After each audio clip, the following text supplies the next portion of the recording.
ጤና ይስጥልኝ። ሰላምታችን በእያላችሁበት ይድረስ እያለን በዕለቱ የተሰሙ ዋና ጉዳዮችን ወደ እናንተ ይዘን ቀርበናል። ቻናላችንን ላይክ፣ ሼር እና ሰብስክራይብ ታደርጉ ዘንድ እየጋበዝን የዕለቱን ዜናዎች አበይት ነጥቦችን በማስቀደም አሁን እንጀምራለን። በህወሓትና በኤርትራ ጀነራሎች መሃል ከባድ ውጥረት መፈጠሩ ተሰማ። ከትግራይ ወደ ኤርትራ ሊሻገር የነበረ ወርቅ አየር ላይ መጥፋቱን ተከትሎ የሻዕቢያ ጀነራሎች በህወሓት ወታደራዊ መኮንኖች ላይ ጥርስ እንዲነክሱ አድርጓቸዋል። ጌታቸው ረዳ እንዳሉት የሁለቱ እሳቶች ጥምረት ውጤት አመድ ሊሆን እየተቃረበ ነው። ጸረ ኢትዮጵያዊ ጥምረት አደጋ አጋጥሞታል። የትግራይና የኤርትራ ጀነራሎች ውጥረት ውስጥ የከተታቸውን ጉዳይ በዝርዝር እነግራቸዋለን። የትግራይ ወታደሮች ከሀገር ወጡ። የወታደሮቹን ከሀገር መውጣት ጀነራል ታደሰ ወረደ እንደሚያውቁት ተነግሯል። የመቀሌ ከተማ አስተዳደር በበኩሉ እርምጃ መጀመሩን ይፋ አድርጓል። የትግራይ ወታደሮች ለምን ከሀገር ወጡ፣ ለምንስ ተልኮ የሚለውን ጉዳይ በዝርዝር እናስቃኛቸዋለን። ኤርትራ ድንበር ላይ አዲስ ሀገር ለማዋለድ የሚደረገው እንቅስቃሴ በሁለቱ ንጉሶች መካከል ጦርነት እንዳይቀሰቀስ ተሰግቷል። ሳውዲና አረብ ኤምሬትስ በየመን ወደ ጦርነት ለመግባት ከጫፍ ደርሷል። በዚህ ጉዳይ ላይ በኢትዮጵያ የውጭ ጉዳይ ሚኒስቴር ስር ያለው ተቋም ዝርዝር መረጃዎችን ይፋ አድርጓል። ታዳምጡታላቸው። ታይዋን ኢትዮጵያ ላይ ተቆጣች። ኢትዮጵያ አንዲት ቻይናን እንጂ ታይዋን የምትባል አገር አላውቅም ማለቷ ሚጢጥዩዋን ግዛት ያስቆጣ ሆኗል። ጠንካራ መግለጫም አውጥታለች። የተወደዳችሁ የቻናላችን ቤተሰቦች እነዚህንና ሌሎች መረጃዎችን ይዘናል። አሁን በዝርዝር ወደምንመለከታቸው መረጃዎች እናመራለን። በህወሓትና በኤርትራ ጀነራሎች መካከል ከባድ ውጥረት መፈጠሩ ተሰማ። ከትግራይ ወደ ኤርትራ ሊሻገር የነበረ ወርቅ አየር ላይ መጥፋቱን ተከትሎ የሻዕቢያ ጀነራሎች በህወሓት ወታደራዊ መኮንኖች ላይ ጥርስ እንዲነክሱ አድርጓቸዋል። ጌታቸው ረዳ እንዳሉት የሁለቱ እሳቶች ጥምረት ውጤት አመድ ሊሆን እየተቃረበ ነው። ጽምዶ አደጋ ተጋርጦበታል። ጸረ ኢትዮጵያው ጥምረት ከመቼውም በላይ ስጋት ተደቅኖበታል። ከትግራይ ክልል ተጭኖ በኤርትራ በኩል ወደ ዱባይ ሊላክ የነበረ እጅግ ከፍተኛ መጠን ያለው ወርቅ 1.8 ቶን ወይም 18 ኩንታል በመንገድ ላይ መጥፋቱን ተከትሎ በህወሓት ጀነራሎችና በኤርትራ ወታደራዊ አመራሮች መካከል ከፍተኛ ለመግባባት መፈጠሩን የህወሓት የውስጥ ምንጮች አጋልጠዋል። ጉዳዩን በቅርበት የሚከታተሉ ምንጮች እንደገለጹት ይህ ህገወጥ የኮንትሮባንድ መስመር ባለፉት ወራት በኢዛና ማዕድን ልማት ኩባንያ የወጣውን የትግራይ ወርቅ በዛላምበሳ በኩል ወደ አስመራ ከዚያም ወደ ዱባይ በማጓጓዝ ሲሰራ ቆይቷል። ይሁን እንጂ ከ11 ቀናት በፊት የተላከውና በወቅቱ የገበያ ዋጋ በ100 ሚሊዮኖች የሚቆጠር ዶላር የሚያወጣው 1.8 ቶን ወርቅ መዳረሻው ሳይታወቅ ቀርቷል። የህወሓት ወታደራዊ አመራሮች ወርቁን ማስረከባቸውን አጥብቀው ሲከራከሩ፣ በኤርትራ በኩል ያሉ አቻዎቻቸው ግን እጃችን አልገባም የሚል ምላሽ ሰጥተዋል። ይህንን የይለፈኝ ክርክር ተከትሎ በሁለቱ አካላት መካከል ይደረግ የነበረው ሚስጥራዊ ጥቅም ግንኙነት መቋረጡንና በዛላምበሳ በኩል ያለው እንቅስቃሴ ላለፉት 12 ቀናት ሙሉ በሙሉ መገታቱ ታውቋል። በተያያዘ ዜና ከዚህ ቀደም የትግራይ ክልል ለኢትዮጵያ ብሔራዊ ባንክ ያስረክብ የነበረ ወርቅ ከተቋረጠ 1 ወር እንደሞላ የተገለጸ ሲሆን ምርቱ ሙሉ በሙሉ ወደዚህኛው የኮንትሮባንድ መስመር መዞሩ መረጃዎች ያመለክታሉ። ይህ ክስተት ተራ የኮንትሮባንድ ወንጀል ሳይሆን በኢትዮጵያ ፖለቲካና ኢኮኖሚ ላይ ጥልቅ ድምታ ያለው አደገኛ ምልክት ነው። እነዚህ ነጥቦች ሁኔታውን በዝርዝር ለመረዳት ያግዛሉ። ጠፍ የተባለ ወርቅ መጠን 1.8 ቶን ቀላል የሚባል አይደለም። በዓለም አቀፍ ገበያ የ1 ኪሎ ግራም ወርቅ ዋጋ በአማካይ ከ65000 እስከ 70000 ይገመታል። እስከ $70,000 ይገመታል። ይህ ማለት 1800 ኪሎ ግራም ወይም 1.8 ቶን ወርቅ ከ117 ሚሊዮን እስከ 126 ሚሊዮን ዶላር በግምት ከ12 ቢሊዮን ብር በላይ ያወጣል ማለት ነው።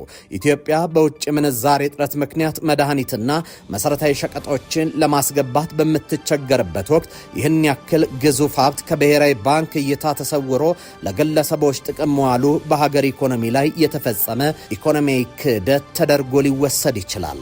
በፖለቲካው መድረክ የህወሓትና የኤርትራ መንግስት ግንኙነት የውሃና ዘይት አይክል የማይታረቅ መስሎ ይታያል። ይሁን እንጂ ይህ ክስተት የሚያሳየው የፖለቲካ ጠላትነት ለህዝብ ፍጆታ የሚውል ፕሮፓጋንዳ ሊሆን እንደሚችልና ከመጋረጃው በስተጀርባ ግን የጥቅምና የዘርፊያ መረቦች ድንበር ሳይገድባቸው እንደሚሰሩ ነው።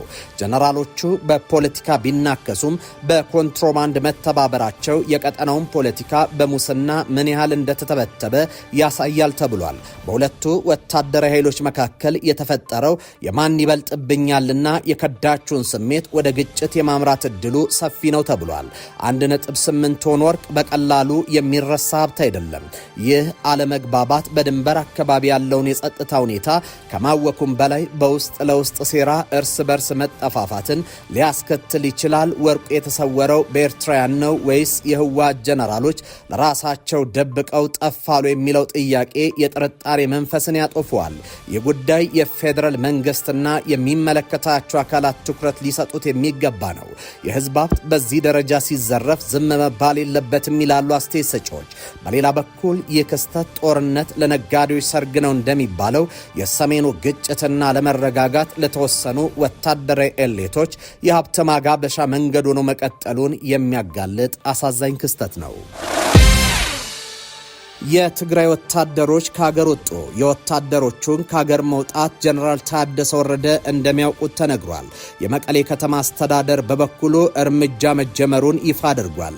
የትግራይ ጊዜ አስተዳደር በሰሜኑ ጦርነት ወቅት ከባድ የአካል ጉዳት የደረሰባቸውን 20 የቀድሞ ተዋጊዎች ለተሻለ የሕክምና እርዳታ ወደ ህንድ ሀገር መላኩን አስታውቋል። የጊዜ አስተዳደሩ ትናንት ይፋ እንዳደረገው ጉዳተኞቹ ህንድ በሚገኘውና በሕክምና ጥራቱ በሚታወቀው አፖሎ የሕክምና ማዕከል ክትትል የሚደረግላቸው ይሆናል። ይህ ፕሮግራም የተከናወነው በትግራይ አርበኞች ኮሚሽን እና በትግራይ የቀድሞ ተዋጊዎች ጤና ማዕከል ትብብር ሲሆን ዛሬ ወደ ህንድ ያቀናው ቡድን ተንከባካቢዎችና የሕክምና ባለሙያዎችን ጨምሮ በአጠቃላይ 31 አባላትን የያዘ ነው። ከፕሪቶሪያው ስምምነት ወዲህ ባለው ጊዜ የጊዜ አስተዳደሩ ከ80 በላይ የሚሆኑ ተመሳሳይ የጦር ጉዳተኞችን ወደ ተለያዩ ሀገራት በመላክ የሕክምና አገልግሎት እንዲያገኙ ማድረጉ ተጠቅሷል። ይህ እርምጃ ለጉዳተኞቹ የሚሰጠው ሰብአዊ እፎይታ እንደተጠበቀ ሆኖ የጉዳዩን ስፋትና የክልሉን ነባራዊ ሁኔታ ከግምት ውስጥ በማስገባት በርካታ አስተያየቶች እየተሰጡ ነው። የፖለቲካና የጤና ምሁራን ወሳኝ ጥያቄዎችን በማንሳት ላይ ይገኛሉ። ምሁራኑ በቀዳሚነት ያነሱት ጥያቄ የፍትሃዊነትና የመረጣ መስፈርት ጥያቄ ነው። በሁለት ዓመቱ ደም አፋሳሽ ጦርነት በ10 ሺዎች የሚቆጠሩ ታጋዮች ለአካል ጉዳት መዳረጋቸው ይታወቃል። ከዚህ ሰፊ ቁጥር አንጻር ወደ ውጭ የሚላኩት 20 ሰዎች በምን መስፈርት ተመረጡ? የጉዳት መጠናቸው ብቸኛ መስፈርት ነው ወይስ በወታደራዊ አመራር ደረጃ ያላቸው የቅርበት ሁኔታ ራንክ ኤንድ ስታተስ ተጽዕኖ አለው? ሂደቱ ለሁሉም ጉዳተኞች ግልጽና ፍትሃዊ ነበር ወይ የሚል ጥያቄን አስነስቷል። ሌላው እዚህ ጋር የተነሳው ጥያቄ የወጪ ምንጭና የዘላቂነት ጥያቄ ነው። የትግራይ ክልል አሁን ካለበት እጅግ የተዳከመ የኢኮኖሚ አቅምና የመለሶ ግንባታ ፍላጎት አንጻር በውጭ ሀገር በተለይም እንደ አፖሎ ባሉ ውድ ሆስፒታሎች የሚደረግ ሕክምና ከፍተኛ የውጭ ምንዛሪ ይጠይቃል። የወጪ የተሸፈነው በማን ነው? በጊዜ አስተዳደሩ፣ በፌዴራል መንግስት ወይስ በዲያስፖራው? በቀጣይስ በሺዎች ለሚቆጠሩ ጉዳተኞች ይህን አይነት ውድ የውጭ ሕክምና መስጠት በኢኮኖሚ አዋጭና ዘላቂ ይሆናል የሚል ጥያቄም አስከትሏል። የጊዜ አስተዳደሩ እነዚህን ወገኖች ለማሳከም መውሰዱ የሚደነቅ ቢሆንም ከጉዳቱ ስፋት አንጻር መሰረታዊና ዘላቂ መፍትሄው የክልሉን የጤና መሰረተ ልማት መልሶ መገንባት እንደሆነ ብዙዎች ይስማማሉ። ኤርትራ ድንበር ላይ አዲስ ሀገር ለማዋለድ የሚደረገው እንቅስቃሴ በሁለቱ ንጉሶች መካከል ጦርነት እንዳይቀሰቅስ ተሰግቷል። ሳውዲና አረብ ኤምሬትስ በየመን ወደ ጦርነት ለመግባት ከጫፍ ደርሷል። በዚህ ጉዳይ ላይ በኢትዮጵያ የውጭ ጉዳይ ሚኒስቴር ስር ያለው ተቋም ዝርዝር መረጃዎችን ይፋ አድርጓል። ለረጅም ጊዜ መካከለኛው ምስራቅና የቀይ ባህር አካባቢ የመረጋጋት መሰረት ተደርጎ ይወሰድ የነበረው የሳውዲ አረቢያና የተባበሩት አረብ ኤምሬቶች ወዳጅነት በ2026 መባቻ ላይ ወደ ግልጽና አደገኛ የጠላትነት ምዕራፍ መሸጋገሩ አንድ የምርምር ሪፖርት አጋልጧል። ጸጋ አባማረ የተባሉ ተንታኝ እንዳመለከቱት ይህ ስር የሰደደ ልዩነት በታህሳስ 30 2025 ዓ.ም በየመን ሙካላ ወደብ በደረሰ የአየር ጥቃት ፈንድቷል። በዚህ ዕለት የሳውዲ አየር ኃይል የተባበሩት አረብ ኤምሬቶች ንብረት እንደሆነ የተጠረጠረ የጦር መሳሪያ ጭነት ኢላማ አድርጎ መምታቱ በሁለቱ ወዳጅ ሀገራት መካከል የነበረውን ስትራቴጂያዊ ልዩነት ወደ ቀጥተኛ ወታደራዊ ፍጥጫ ቀይሮታል። በሪፖርቱ መሰረት የቀራኔው ዋና ማጠንጠኛ የሁለቱ ሀገራት የውጭ ጉዳይ ፖሊሲ ፍልስፍና መጣረስ ነው። ሳውዲ አረቢያ በመካከለኛው ምስራቅና በአፍሪካ ቀንድ ጠንካራ ማዕከላዊ መንግስት እንዲኖሩና የሀገር ሉዓላዊነት እንዲከበር ስትፈልግ፣ የተባበሩት አረብ ኤምሬቶች ግን በተቃራኒው የማዕከላዊ መንግስት መዋቅርን የሚፈታተኑ ኃይሎችና ራስ ገዝ አስተዳደሮችን በመደገፍ የባህር ላይ የግዛት ለመገንባት ትንቀሳቀሳለች።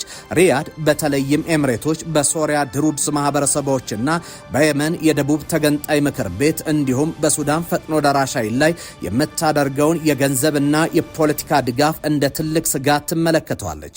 ሳውዲ ይህን አካሄድ የመገንጠል ዘንግ ስትል የምትጠራው ሲሆን ይህም ለቀጠናው ደህንነትና ለሀገር አንድነት የህልውና አደጋ እንደሆነ ታምናለች።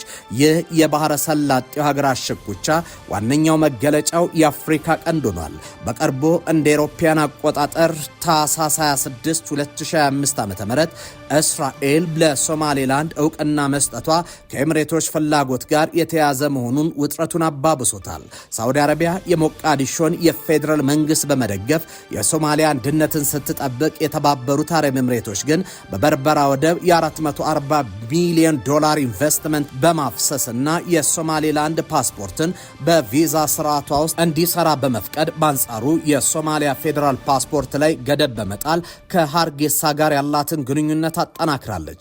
ሲኤንኤን የጠቀሰው ሪፖርቱ እንደሚያመለክተው የሳውዲ አልጋ ወራሽ አሜሪካ መንግስት በኩል በኤምሬቶች ላይ ማዕቀብ እንዲጣል ጠይቋል የሚል የተሳሳተ መረጃ መሰራጨቱ ለውጥረቱ መባባስ ምክንያት ሆኗል። ምንም እንኳን ሪያድ ይህን ብታስተባብልም በሁለቱ ሀገራት መሪዎች መካከል የነበረው መተማመን ተሸርሽሯል።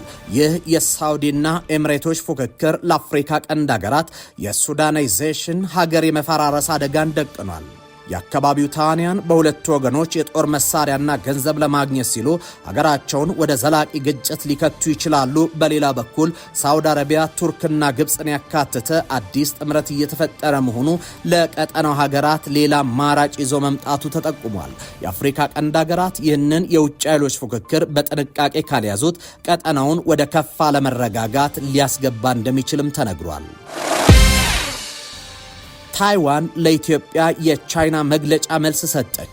የቻይና የውጭ ጉዳይ ሚኒስትር ዋንጊው በኢትዮጵያ ያደረጉ ጉብኝትን ተከትሎ በሁለቱ ሀገራት በትናንትናው ዕለት መግለጫ ማውጣታቸው ይታወቃል። በመግለጫው ላይ ኢትዮጵያ ለአንድ ቻይና መርህ ድጋፍ እንደምትሰጥ ተጠቅሷል። በተጨማሪም በዓለም ላይ ያለችው አንድ ቻይና ብቻ መሆኗን የኢትዮጵያ መንግስት እንደሚያምን የጠቀሰው መግለጫው ኢትዮጵያ ማናቸውንም አይነት የታይዋን የነጻነት እንቅስቃሴን እንደምትቃወም ያስረዳል።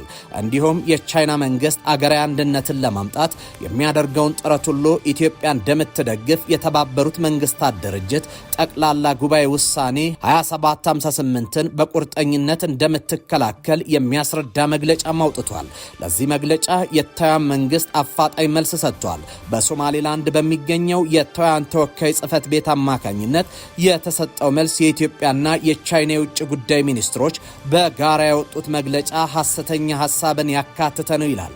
ጨምሮም በጋራ መግለጫቸው ላይ ኢትዮጵያ የአንዲት ቻይናን ፖሊሲ እንደምትደግፍ መግለጹን ጠቅሶ ይሁንና በመግለጫ ውስጥ ታይዋን የቻይና ግዛት አካል ናት የሚለው ሐሰት ብሎታል። ሲቀጥልም የኢትዮጵያ መንግስት በቻይና ኮሚኒስት ፓርቲ ፕሮፓጋንዳ መልሶ በማስተጋበቱ እጅግ አዝነናል በማለት አስረድቷል። የታይዋን መንግስት በዚህ መልሱ ላይ ቻይናና ታይዋን የተለያዩ ሀገራት መሆናቸውን ጠቅሶ የቻይና ኮሚኒስት ፓርቲንም ታይዋንን አስተዳድሮ አያውቅም ብሏል። በተባበሩት መንግስታት ጠቅላላ ጉባኤ ውሳኔ 2758 ላይ የታይዋን ስም እንዳልተጠቀሰ ገልጾ በውሳኔው ላይ ታይዋንን ትወክላለች የሚል አለመስፈሩንም አስታውቋል። በመሆኑም የኢትዮጵያ መንግስት በጭፍን ቻይናን መደገፉን እንዲያቆም እናሳስባለን።